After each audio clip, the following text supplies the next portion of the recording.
डांबराचे रस्ते यासाठी केले जातात ते पावसात वाहून जावेत यासाठीच त्याची रचना असते. कारण नवीन टेंडर, नवीन कमिशन, नवीन बजेट, सिमेंटच्या रस्त्यामध्ये तुम्हाला पैसे खाण्यास वाव कमी असतो. हा भ्रष्टाचार. डांबराचे रस्ते, रेती, वाळू, बरं का, हा एक या राज्यातला आणि देशातला सगळ्यात मोठा भ्रष्टाचार आहे. काल माझ्या माहितीप्रमाणे राज ठाकरे यांनी हाच विषय मुख्यमंत्र्यांकडे मांडलेला आहे. याचा आणखी एक विषय होता की अजित पवार असं म्हणाले की विधानसभा निवडणुकीच्या निकालांवेळी मवियातील तिन्ही पक्षांनी सीएम होण्याचं स्वप्न बघितलं होतं आणि 3 पक्षांनी हॉटेल्स, विमान बुक केली होती. आम्ही एकत्रच होतो, पण तिन्ही पक्षाचं म्हणण्यापेक्षा शिवसेना वगळून 2 पक्षाचं पक्का एकमत होतं. काँग्रेस आणि राष्ट्रवादी कोणत्याही परिस्थितीमध्ये एकनाथ शिंदे यांना मुख्यमंत्री आम्ही होऊ देणार नाही, त्यांच्या नेतृत्वाखाली काम करणार नाही. अपरिपक्व आणि कनिष्ठ नेतृत्व, ज्युनियर लिडरशिप आहे असं त्यांचं म्हणणं. एवढं मी सांगतो. चला बोलिए.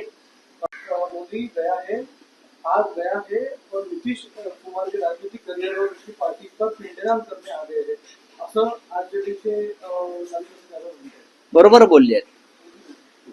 उसने जो कहा है लालू जी ने, उसमें गलत क्या है? पिंडदान जो है वो एक हिंदुत्व का एक प्रक्रिया है और जिस तरह से नीतीश कुमार को खत्म करने की कोशिश भारतीय जनता पार्टी ने शुरू की है, अब नीतीश कुमार को बीजेपी मुख्यमंत्री नहीं बनने देगी और बीजेपी भी मुख्यमंत्री नहीं बना सकेगी. तो उनकी पार्टी का पिंडदान करने ही तो आज मोदी जा रहे हैं ना. मीन जनता दल यूनाइटेड पार्टी को मोदी जी ने खत्म कर दिया है. पुणे पूरे मुंबई में सिर्फ दिल्ली दिखाई देते, उनका पूरा राज्य ही गड्ढा है, ऐसा कहा है राज ठाकरे जी ने कल. ये सच है, पूरे मुंबई नहीं, पूरे राज्य में. इसलिए एक तो कहाँ भी लोकल बॉडीज का चुनाव नहीं हुआ है, वहाँ किसी का शासन नहीं है. जो हमारे मंत्री है एकनाथ शिंदे, जो उनका विभाग है, वहाँ से भ्रष्टाचार चलता है. सीमेंट के रास्ते बनाने की बात ये लोगों ने की थी, लेकिन अगर सीमेंट से रास्ते बनते हैं तो सालों साल उसकी मरम्मत नहीं करनी पड़ती, वो टिकते हैं. वहाँ पैसा और भ्रष्टाचार कम हो जाता है. लेकिन जो डांबर है, जिसे डांबर बोलते हैं या वाड़ू बोलते हैं, उनके रास्ते बनते हैं तो हर बारिश में बह जाते हैं. फिर नया टेंडर आता है, नया ठेकेदार आता है, उससे नया कमीशन मिलता है. तो ये सिलसिला रखने के लिए ये गड्ढे खड्डे सब बनाए जाते हैं. राहुल साहब, उपराष्ट्रपति पद के चुनाव में एनडीए ने महाराष्ट्र के मुख्यमंत्री देवेंद्र फडणवीस जी को समन्वयक घोषित किया है और फडणवीस जी ने शरद पवार हो, उद्धव ठाकरे हो, ऐसे महाराष्ट्र के बड़े नेताओं को फोन की है. वो चाहते हैं कि इन पार्टियों का समर्थन मिले, क्योंकि उनको लगता है कि उनके समर्थक जो लोग हैं, वोटर्स हैं, वो क्रॉस वोटिंग कर सकते हैं. एक डर उनके मन में, खास करके तेलंगाना, आंध्र प्रदेश, बिहार, तो ये कोई बैलेंस करना चाहते हैं. लेकिन आपने देखा होगा, जिनके आपने नाम लिए, तो मैं हूँ या शरद पवार साहब हो, कल हम सब लोग, हमारे अपोजिशन के यूनाइटेड उम्मीदवार बी सुदर्शन रेड्डी साहब की जो नॉमिनेशन फाइल हुई, नामांकन फाइल हुआ, हम सब लोग वहां थे. हम रहेंगे और कोई हमारा वोट ना टूटेगा ना फूटेगा. चिंता मत करिए. शिष्टाचार की बात होती है, डर की बात है उनके मन में. हम एक साथ रहेंगे. लेकिन राउत साहब, प्रतिभा पाटिल हो या प्रणब मुखर्जी हो, बाला साहब ने एनडीए से हटकर एक भूमिका ली थी. फडणवीस भी कहते हैं कि सीपी राधाकृष्णन ये महाराष्ट्र के राज्यपाल रह चुके हैं, वो महाराष्ट्र के मतदाता रह चुके हैं, इसीलिए वो रह चुके हैं. कोई भी गवर्नर उस राज्य के मतदाता सूची में आता है. कोई भी गवर्नर किसी भी राज्य में. द्रौपदी मुर्मू जी झारखंड में राज्यपाल थी, तो वहां की वो मतदाता सूची में नाम था. सीपी राधाकृष्णन झारखंड में जब थे राज्यपाल, तो उनका नाम वहां के मतदाता सूची में था. उसमें नई बात क्या बता रहे देवेंद्र जी? वो भूमिपुत्र नहीं, वो तमिलनाडु कोयम्बटूर के नागरिक है, वो वहां ही जाएंगे वापस. ठीक है, चलो. एक क्रिकेट से जुड़ा सवाल है कि 14 सितंबर को भारत बनाम पाकिस्तान ये मैच एशिया कप में खेला जाएगा। शिवसेना उद्धव बालासाहेब ठाकरे पार्टी की क्या भूमिका है? पार्टी की भूमिका हमारी नहीं है, हमारी भूमिका तो स्पष्ट है। टेररिज्म और क्रिकेट एक साथ नहीं हो सकता। टेररिज्म, और जब ये बात हुई है तो हमने, चाहे दिल्ली हो चाहे मुंबई में हो, हमने वो जो स्टेडियम के पिच उखाड़ दिए। अगर अभी इस प्रकार का पाकिस्तान के साथ क्रिकेट का मैच इंडिया में होता है, ये करने की हिम्मत रखेंगे महाराष्ट्र में या देश में, तो हमारी भूमिका वही रहेगी। हम अंदर घुस जाएंगे स्टेडियम में हमारे शिवसैनिक और मैच होने नहीं देंगे। अब ये कहाँ कर रहे हैं? देश के बाहर कर रहे हैं, पाकिस्तान के साथ दुबई में कर रहे हैं। क्रिकेट का मुखिया कौन है देश में? अमित शाह और उनका बेटा है। सबसे ज्यादा बीटिंग चीटिंग ऑनलाइन कहाँ चलती है? क्रिकेट में चलती है। तो ये पैसे का, गैम्बलिंग का खेल दुबई में बीजेपी सरकार कर रही है। सब उनका पैसा वहां इन्वेस्ट है। हमारी आक्रोश महिलाओं का, जिनका सिंदूर जार गया, वो अब तक खत्म नहीं हुआ, और आप उनसे क्रिकेट खेल रहे। आपने कहा था पानी और खून एक साथ नहीं बहेगा, तो पानी और क्रिकेट एक साथ चलेगा? मोदी जी, शर्म आनी चाहिए भारतीय जनता पार्टी को। अब तक धिक्कार का एक सुर नहीं निकला है। अगर ये और किसी की सरकार होती और क्रिकेट खेल जाते, तो ये सब लोग बीजेपी के सड़क पर आकर नंगे नाचते हमारे खिलाफ। महाराष्ट्र में शिवसेना के नाम पर जिसने धब्बा लगाया है, शिंदे बिंदे जो लोग हैं, बाला साहब का फोटो लगाते हैं, उनकी भूमिका क्या है बताइए। अगर ये मैच महाराष्ट्र में और देश में होता तो हम ये मैच होने नहीं देते। ये उनको डर है। हम असली शिवसेना की ये भूमिका हमेशा रहेगी। डुप्लीकेट वाले जो करना वो कर लीजिए। भारतीय जनता पार्टी भी डुप्लीकेट बन गई है। एक जमाने में उमा भारती से लेकर सबकी यही राय थी कि पाकिस्तान के साथ क्रिकेट नहीं होना चाहिए। अब ये करने जा रहे हैं। कहाँ है मोदी जी का हिंदुत्व? कहाँ है अमित शाह जी का हिंदुत्व? कहाँ है राजनाथ सिंह जी का हिंदुत्व और राष्ट्रवाद? ये बोगस है सब। चलिए, थँक यू। राजनाथ सिंह जे डिफेन्स मिनिस्टर आहेत ते राष्ट्रीय पातळीवरती बोलत आहे। अशा प्रकारच्या दूरध्वनीचा ज्याने एक ठाम भूमिका घेतलेली आहे हुकुमशाही विरुद्ध लढण्याची, किंवा जे संविधान पायदळी तुडवून आमदार फोडणं, पक्ष फोडणं, दहशत निर्माण करणं, अशा लोकांच्या विरोधात आमच्यासारख्या लोकांनी, माननीय उद्धव ठाकरे साहेबांनी एक ठाम भूमिका घेतली आहे। त्याच्यामुळे अशा फोनकडे आम्ही एक शिष्टाचार म्हणून पाहतो। शिष्टाचार, मला आश्चर्य वाटतं, जो पक्ष तुम्ही फोडलात हिंदू हृदय सम्राट बाळासाहेब ठाकरेंचा किंवा माननीय शरद पवार साहेबांचा जो पक्ष तुम्ही अशा पद्धतीनं संविधानाच्या विरोधात जाऊन फोडलात, आमदार खासदार 50-50 कोटीला विकत घेतले देवेंद्र फडणवीस आणि त्यांच्या लोकांनी, आणि तुम्ही त्याच पक्षाकडे मतं मागताय। हे फक्त आमच्याकडे नाही, ते देशभरात अशी मतं मागितली जात आहेत। आपल्याकडे बहुमत आहे असं आपण म्हणता, तरी तुम्ही अशा प्रकारे मतं मागण्याची गरज नाही, असं एक भूमिका आम्ही सगळ्यांनी घेतलेली आहे। का मतं मागताय तुम्ही? आणि तुम्हाला आमच्याकडे मतं मागण्याचा काय अधिकार आहे? तुम्हाला भीती वाटते का तुमची मतं फुटतील? जे चित्रात दिसत आहे, किंवा जो डुप्लिकेट शिवसेना आहे त्यांची मतं फुटतील? कारण देशातलं वातावरण आहे तसं। ही निवडणूक उपराष्ट्रपदाची सहज नाहीये। दोन्ही बाजूनी ठीक आहे, आज कागदावर बहुमत दिसत आहे मोदीकडे बहुमत दिसत आहे, पण आंध्रचे उमेदवार असल्यामुळे तेलंगणा आणि आंध्रमध्ये एक अस्वस्थता आहे। ज्या पद्धतीनं आम्ही प्रतिभाताई पाटील राष्ट्रपती असताना, आम्ही एनडीए मध्ये असताना सुद्धा एक मराठी भूमिकन्या म्हणून प्रतिभाताई पाटलांना हिंदू हृदय सम्राट शिवसेना प्रमुख बाळासाहेब ठाकरे यांनी पाठिंबा दिला होता। अशा प्रकारची भूमिका आंध्र आणि तेलंगणाचे खासदार घेतील का, अशी भीती या लोकांना वाटते। आणि शिवाय जे वातावरण राहुल गांधींनी देशात निर्माण केलेलं आहे, बिहार असेल, अन्य काही जागातलं असेल, क्रॉस शूटिंग व्हायची शक्यता आहे ना। देवेंद्र फडणवीस राज्याचे मुख्यमंत्री आहेत, किंवा राजनाथ सिंह हे देशाचे संरक्षण मंत्री आहेत, त्यांच्यावर जबाबदारी असेल, त्यांनी तो शिष्टाचार म्हणून माननीय उद्धवजीशी चर्चा केली असेल। तर त्यात वावगं काही नाही. अशा प्रकारच्या निवडणुकामध्ये अशा चर्चा होत असतात. नाही, पण राऊतसाहेब त्यात असं आहे की एनडीए मध्ये तुम्ही घटक पक्ष असताना प्रतिभाताई पाटील किंवा मग प्रणव मुखर्जी यांच्या वेळेस बाळासाहेबांनी एक वेगळी भूमिका घेतली.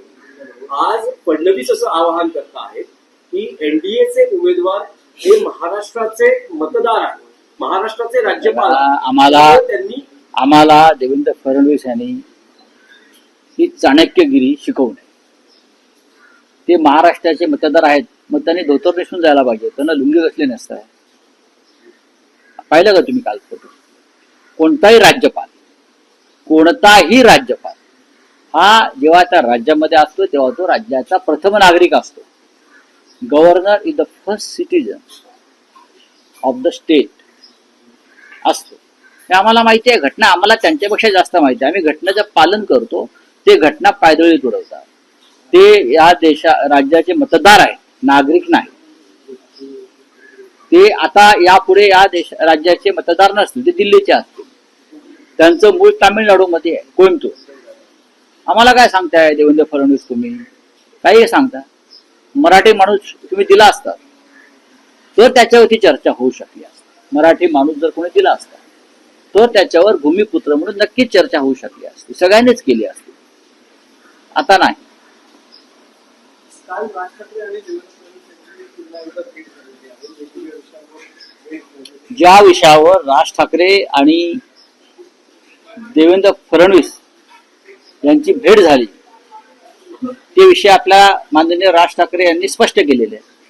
अशा विषयांवर त्या दोघांच्या भेटी वारंवार व्हायला पाहिजेत, किंबहुना आमच्याही व्हायला पाहिजे.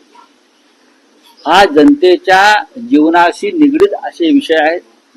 मुंबईवरती आदळणारे लोंढे, मुंबईवरती होणारं परप्रांतीयांचं आक्रमण, मुंबईत सुरू असलेली एका समाजाची कबूतरबाजी, हे विषय मुंबईसारख्या शहराच्या आरोग्याशी, समाज जीवनाशी संबंधित आहेत.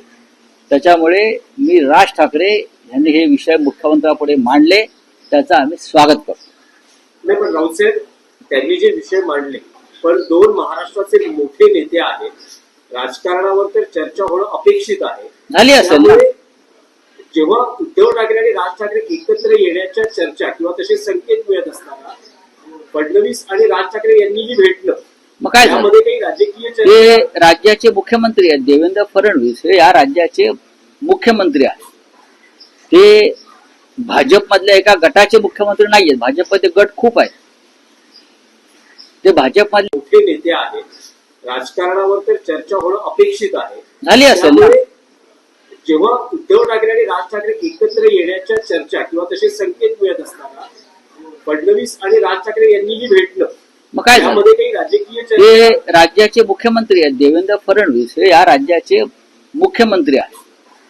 ते भाजपमधल्या एका गटाचे मुख्यमंत्री नाहीयेत. भाजपमध्ये गट खूप आहेत. ते भाजपमधल्या एका गटाचे मुख्यमंत्री नाहीयेत ना. ते या महाराष्ट्र राज्याचे मुख्यमंत्री आहेत. आणि त्यांच्यासाठी विरोधी पक्ष, सत्ताधारी पक्ष हे सगळे समान आहेत असं मी मानतो. आणि राज ठाकरे पक्ष एका राजकीय पक्षाचे प्रमुख आहेत आणि ते त्यांना त्यांचे विषय घेऊन भेटले असतील. उद्या आम्हाला असं वाटलं की काही महत्वाच्या विषयावर ते आम्हाला भेटलं पाहिजे मुख्यमंत्र्यांना या महाराष्ट्राच्या. ती व्यक्ती नसून मुख्यमंत्री ही एक इन्स्टिट्यूट आहे, संस्था आहे, आणि त्यांना आम्ही भेटणं गरजेचं आहे. आणखी एक देशातला मोठा विषय जो आंतरराष्ट्रीय स्तरावरही गाजू शकतो तो म्हणजे भारत पाकिस्तान सामना. 14 सप्टेंबरला आशिया चषक आहे, त्यात भारत विरुद्ध पाकिस्तान हा सामना होतोय. आणि आज सामनामध्येही ज्या पद्धतीनं बातमी आलेली आहे, पंतप्रधान मोदींनी म्हटलं होतं की रक्त आणि पाणी हे एकत्र सिंधू होऊ जल. शकत नाही. पण आता अमित शहाचे पुत्र हे क्रिकेटचे सूत्रधार असल्यामुळे आणि त्याच्यामध्ये बिटिंग पासून चिटिंग पर्यंत सगळे खेळ असल्यामुळे पैशांचे, क्रिकेट आणि रक्त हे मैदानावरती तुम्हाला एकत्र दिसेल. हे ढोंग आहे. भारतीय जनता पक्षाने त्यांच्या सरकारचं हिंदुत्व आणि राष्ट्रभक्तीचं ढोंग या क्रिकेटच्या सामन्यामध्ये उघडं पडलेलं आहे. हे सामने जर महाराष्ट्रात किंवा देशात झाले असते तर आमच्या शिवसेनेने ते उधळून लावले असते. बाळासाहेब ठाकरेंची भूमिका होती. हिंमत असेल तर महाराष्ट्र देशामध्ये हे सामने घ्या, मग आम्ही तुम्हाला दाखवतो. तुमच्यात दम नाहीये, तुम्ही पळवाटा शोधता, कारण तुमचे पैसे त्याच्यामध्ये गुंतलेले आहेत. हा, तुमची गुंतवणूक आहे, तुमचा जुगार त्याच्यामध्ये आहे. खरं म्हणजे जिथे सामने होणार आहेत तिथे जे 26 महिलांचं कुंकू पुसलं त्यांच्या कुटुंबियांना घेऊन जा दाखवायला, आम्ही पाकिस्तानशी कशा प्रकारचं युद्ध करतोय मैदानावरती दाखवण्यासाठी. घेऊन जा.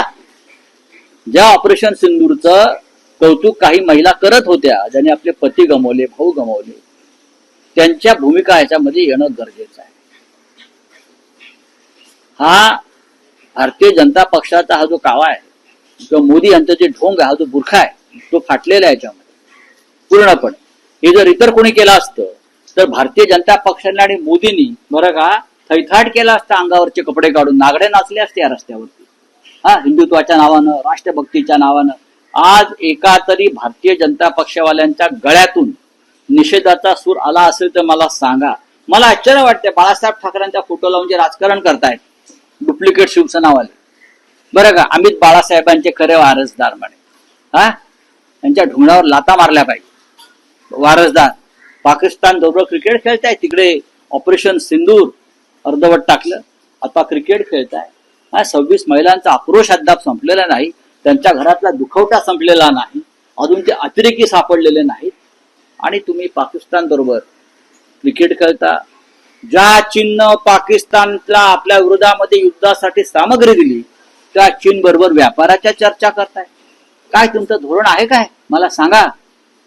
नरेंद्र मोदी, अमित शहा, राजनाथ सिंग, देवेंद्र फडणवीस, बरं का, यांचा हिंदुत्ववाद हा नकली, ढोंगी आणि बकवास आहे, आणि हे राष्ट्रभक्तीचे आणि राष्ट्र प्रेमाचे मारेकरी आहेत.